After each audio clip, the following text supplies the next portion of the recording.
അനുഗ്രഹ വാഗ്ദാനങ്ങൾ. വിശുദ്ധ മത്തായി എഴുതിയ സുവിശേഷം 5-ാം അധ്യായം 3 മുതൽ 12 വരെയുള്ള വാക്യങ്ങൾ.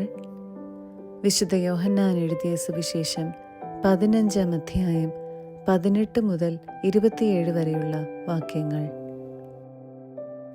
ആത്മാവിൽ ദരിദ്രരായവർ ഭാഗ്യവാന്മാർ, സ്വർഗരാജ്യം അവരുടേതാണ്. വിലപിക്കുന്നവർ ഭാഗ്യവാന്മാർ, അവരാശ്വസിപ്പിക്കപ്പെടും. ശാന്തശീലർ ഭാഗ്യവാന്മാർ, അവർ ഭൂമി അവകാശമാക്കും.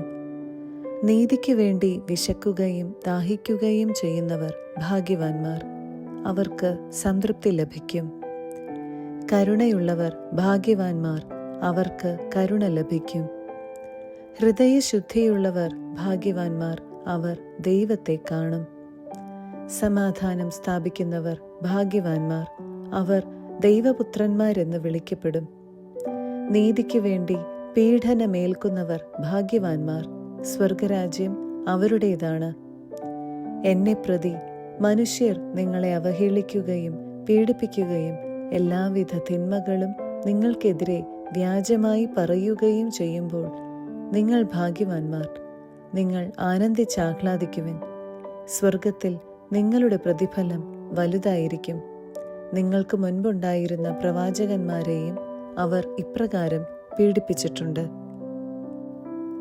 ലോകം നിങ്ങളെ ദ്വേഷിക്കുന്നുവെങ്കിൽ അതിനു മുൻപേ അത് എന്നെ ദ്വേഷിച്ചുവെന്ന് അറിഞ്ഞുകൊള്ളുവിൻ. നിങ്ങൾ ലോകത്തിൻ്റേതായിരുന്നുവെങ്കിൽ ലോകം സ്വന്തമായതിനെ സ്നേഹിക്കുമായിരുന്നു. എന്നാൽ നിങ്ങൾ ലോകത്തിൻ്റേതല്ലാത്തതുകൊണ്ട്, ഞാൻ നിങ്ങളെ ലോകത്തിൽ നിന്ന് തിരഞ്ഞെടുത്തതുകൊണ്ട് ലോകം നിങ്ങളെ ദ്വേഷിക്കുന്നു. ദാസൻ യജമാനനേക്കാൾ വലിയവനല്ല എന്നു ഞാൻ നിങ്ങളോട് പറഞ്ഞ വചനം ഓർമ്മിക്കുവിൻ. അവരെന്നെ പീഡിപ്പിച്ചുവെങ്കിൽ നിങ്ങളെയും പീഡിപ്പിക്കും. അവരെൻ്റെ വചനം പാലിച്ചുവെങ്കിൽ നിങ്ങളുടേതും പാലിക്കും. എന്നാൽ എൻ്റെ നാമം മൂലം അവരിതെല്ലാം നിങ്ങളോട് ചെയ്യും, കാരണം എന്നെ അയച്ചവനെ അവരറിയുന്നില്ല. ഞാൻ വന്ന് അവരോട് സംസാരിച്ചിരുന്നില്ലെങ്കിൽ അവർക്ക് പാപം ഉണ്ടാകുമായിരുന്നില്ല.